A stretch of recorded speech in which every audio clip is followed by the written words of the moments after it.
ในตอนเช้าของวันที่ 31 ตุลา2025อยู่ที่นครหลวงเวียงจันทน์กรมสิ่งแวดล้อมกระทรวงเกษตรกรรมและสิ่งแวดล้อมร่วมกับแผนกเกษตรกรรมและสิ่งแวดล้อมแขวงหลวงน้ำทาและบริษัท CGN Energy Technology ลาวจำกัด ได้จัดกองประชุมปรึกษาหารือแบบมีส่วนร่วมขั้นศูนย์กลาง เพื่อผ่านบทรายงานการประเมินผลกระทบสิ่งแวดล้อมของโครงการไฟฟ้า พลังงานลมกำลังติดตั้ง400 เมกะวัตต์ อยู่ที่เมืองสิงห์และเมืองรองแขวงหลวงน้ำถา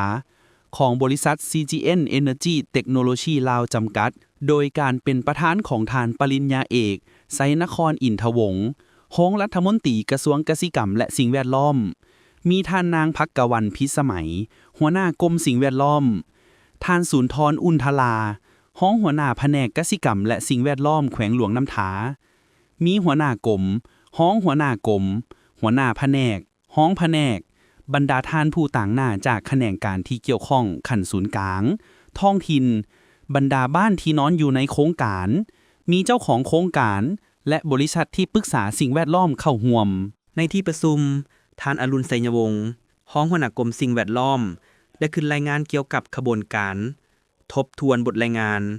การประเมินผลกระทบต่อสิ่งแวดล้อมและสั่งรวมคำเห็นของกองประชุมปรึกษาหารือแบบมีส่วนร่วมขันท้องถิ่นและคำเห็นของกรมสิ่งแวดล้อมต่อบทรายงานดังกล่าวต่อจากนั้นได้รับฟังการรายงานเกี่ยวกับสภาพรวมของโครงการแล้วจากนั้นผู้เข้าร่วมกองประชุมก็ได้มีการปรึกษาหารือและประกอบคำคิดเห็นต่อบทรายงานที่บริษัทได้เสนอเข้ามากองประชุมได้เห็นดีว่าบทศึกษาละเอียดครบถ้วนดีและเป็นเอกภาพกันโดยส่วนใหญ่แต่จะปรับปรุงเติมบางส่วนตามคำเห็นที่ผู้เข้าร่วมประกอบมานั้นเพื่อรับประกันให้เนื้อในบทประเมินผลกระทบต่อสิ่งแวดล้อมแผนคุ้มครองและติดตามกฎการสิ่งแวดล้อมให้มีความครบถ้วนสมบูรณ์ในตอนท้ายของกองประชุมท่านประธานก็ได้สมเสยและเรียกร้องมายังบรรดาท่าน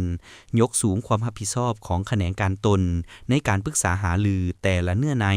พร้อมทั้งประกอบคำคิดคำเห็นต่อบทรายงานการประเมินผลกระทบต่อสิ่งแวดล้อมแบบละเอียด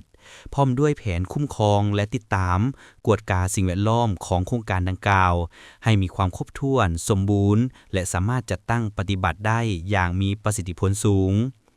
ท่านประธานแม่เน้นนักใส่ให้โครงการเอาใจใส่ในการจัดตั้งปฏิบัติบรรดามาตรการป้องกันแก้ไขลดพรผลกระทบที่กำหนดไว้ในแผนคุ้มครองสิ่งแวดล้อมสังคมและธรรมชาติสิ่งสำคัญต้องปฏิบัติตามหลักการมาตรการป้องกันและลดพรผลกระทบที่อาจจะเกิดขึ้นจากการก่อสร้างขนส่งและการดำเนินโครงการถ้าเมื่อใดบริษัทได้รับใบยั่งยืนเกี่ยวกับสิ่งแวดล้อมแล้วโครงการต้องปฏิบัติมาตรการสิ่งแวดล้อมดังที่ได้ระบุไว้ในบทรายงานการประเมินผลกระทบต่อสิ่งแวดล้อมรวมทั้งแผนคุ้มครองและติดตามกวดกาสิ่งแวดล้อมอย่างเข้มงวดนอกจากนั้นก็ให้เอาใจใส่ในการปรับปรุงชีวิตการเป็นอยู่ของประชาชนให้ดีขึ้นกว่าเก่าสืบต่อในการจัดตั้งปฏิบัติโครงการให้ไปตามกฎหมายและระเบียบการเพื่อหลีกเลี่ยงปัญหาผลกระทบที่จะเกิดขึ้นตามมาภายหลัง